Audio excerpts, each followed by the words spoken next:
Hello and welcome back to my channel. This is my Gameweeks 6 wildcard draft, and without further ado, let's just get right into it. So along with going with triple Arsenal assets, I think having a Liverpool attacker and Man City double up is equally important for this wildcard.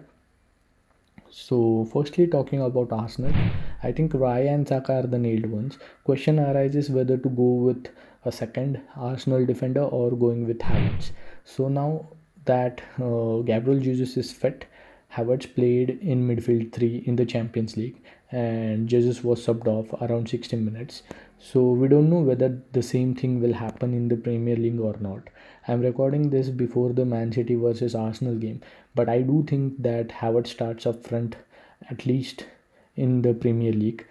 So the next three fixtures are Leicester, Bournemouth, and Southampton. I won't like Havertz if he starts in midfield. Even for those three fixtures, I would prefer to go with a Man City defender. So we are in a grey area here. Right now, I've gone with another Man City, another Arsenal defender. That is, I've doubled up on my Arsenal defense. So starting off with goalkeepers, it's Raya and Fabianski. Raya, obviously the standout goalkeeper right now on wildcard. No one else is keeping clean sheet apart from Arsenal and Liverpool. And Alisson Baker is out injured, and Raya is in really great form. He's making saves for fun, and also Arsenal are capable of keeping most number of clean sheets as they are the best defense in the league. So yeah, along with him it's Fabianski, who is the second choice goalkeeper for West Ham United, and we have seen him coming on for Areola in one game where Areola got injured. So yeah, I'm going with him. He has been in my draft since game week 1. Then in defense, I've gone with all premium defenders in Trent, Saliba, and Guardiola. So and Robinson and Greaves to partner them. Then talking about Trent, he has been the standout defender up till now in the FPL. He is getting attacking returns as he did in the last game week and also against AC Milan in the Champions League. He has already gotten 32 points, I think, and Liverpool's fixtures are not that bad for not going with Trent, even though he's priced at 7 million. Then I've gone with Saliba, as I said, for the obvious reasons, best defense in the league, and Guardiola, I think Ake is out for considerable amount of time, and I believe Guardiola will start in the Premier League and Champions League at least most of the fixtures, and he might get rotated. For that reason, we have got rotated in one or two games, which is obviously the case when you play for Man City, and for those obvious reasons I've gone with Robinson. So Fulham are playing really well. They are not conceding many goals, and Robinson has also already gotten some attacking returns. They could have kept a clean sheet in game week 5 too, but they conceded in the dying stages of the game against West Ham United. And I do really like him. He's playing really attacking and he's in great form. So yeah, I've gone with him. Then it's Greaves, a 4.0 million midfielder from Ipswich. Then moving on to the midfield, I've gone with Saka, Semenyo, Bumu, Rogers, and Diaz. I think going without Liverpool attacker is just pure stupidity given the form they are in. They are scoring for fun, and if not Mohamed Salah, I think going with a guy who has more attacking returns and is quite cheap than him makes sense, even though he plays 60-70 minutes. So Diaz is only priced at 7.8 million, has got more attacking returns than Salah, and Liverpool have got decent run of fixtures. In next 8 they only face Arsenal away, the only red FDR fixture in game week 9. Rest all fixtures from attacking standpoint of view are really good, and we have seen Cody Gakpo come uh, getting in place of Diaz. But yeah, I do like Diaz even if he gets subbed off for 60 after 60-70 minutes, because he has been in tremendous form, as I said earlier. And then talking about Saka, I think he's the probably the second pick if you're going to wildcard, only after the incredible Holland. So yeah, not much to talk about him, an obvious choice. Then talking about Semenyo, he has got Southampton and Leicester in his next two. Then Arsenal, Aston Villa and Man City, really tough fixtures. And after that he has again got great run of fixtures. He's only priced at 5.6 million, and I think Bournemouth are playing really well. He could have had a goal against Liverpool too, which was ruled out due to an offside. And he's kind of a talismanic figure for Bournemouth now that Solanke is transferred, is gone to Spurs. He is their main creative force, I believe, right now. Looked really great for Bournemouth against Liverpool. So yeah, I'm going with him. Then it's Bumu, talisman for Brentford, scored in the first minutes against Spurs, is on pens.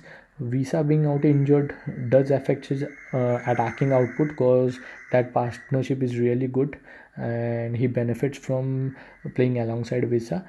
But yeah, for Brentford, who are fairly good attacking side, not so great defensively this season, Bumu at 7.5, 7.1 million makes perfect sense. So I'm going with him. And then it's Rogers, who is an enabler at 5.0 million, who finally got two attacking returns in this game week, in game week 6, got two assists.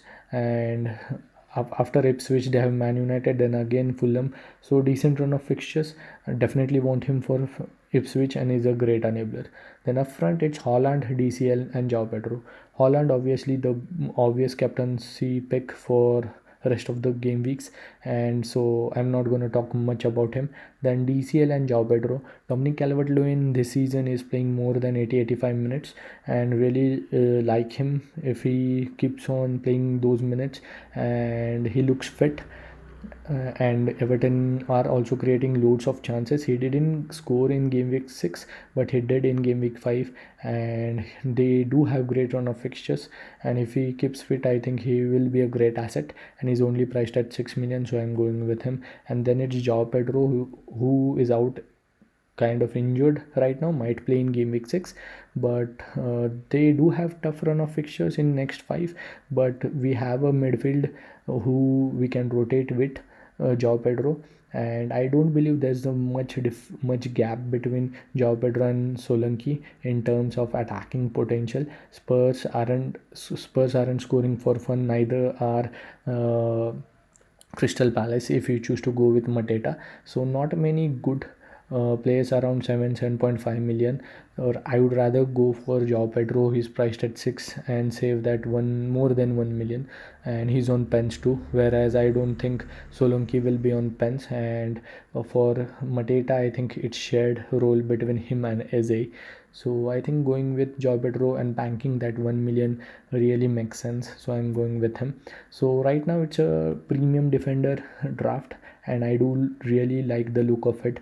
Holland captaincy between Saka and Holland, mostly Holland in most of the game weeks, and this leaves 0.1 million in my bank.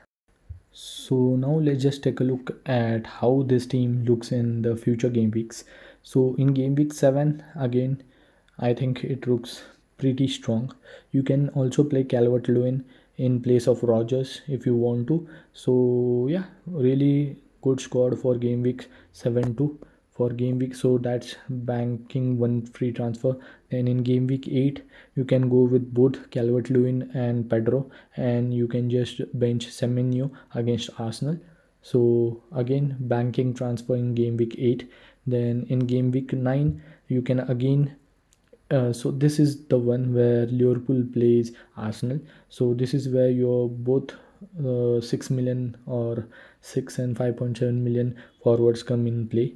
They both start, and you can bring in Semenyo if you like for Luis, who faces Arsenal. Luis Diaz, who faces Arsenal. You can bench Saliba and play Robinson, who will be against Everton.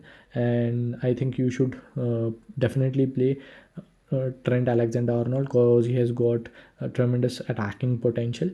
So that would be in game week 9. And game week 10, again you can go with 4 at the back, with Arsenal facing Newcastle, and and benching João Pedro when he faces Liverpool, and Semenyo when he faces Man City. So only for one game week you can go 4-4-2, or you can transfer one player, waste your one free transfer if you want. So in game week 11, again good run of fixtures. I think for this one you might need to do a transfer if you don't fancy going with 4 at the back. And after game week 11, I think it gets really great, really good from this point onwards. And if you want to bring in Salah, you can also do that by downgrading maybe Trent Alexander-Arnold to 4.5 million midfielder and upgrading Saka. And maybe for that reason, for flexibility, you want to leave some money in your bank. That's your choice. But yeah, let's see. I think I really like this draft, and yeah, maybe I would make some changes as time goes on, and maybe I will upload my final wildcard team selection later in the week. So yeah, don't forget to subscribe to the channel and hit the bell icon so that you will be notified whenever I upload the video. And don't forget to watch our UCL fantasy content too, and follow me on my socials at FBL Football Fanatic on Instagram, Footy Fanatic FPL on Twitter. And yeah, I'll see you in the next one.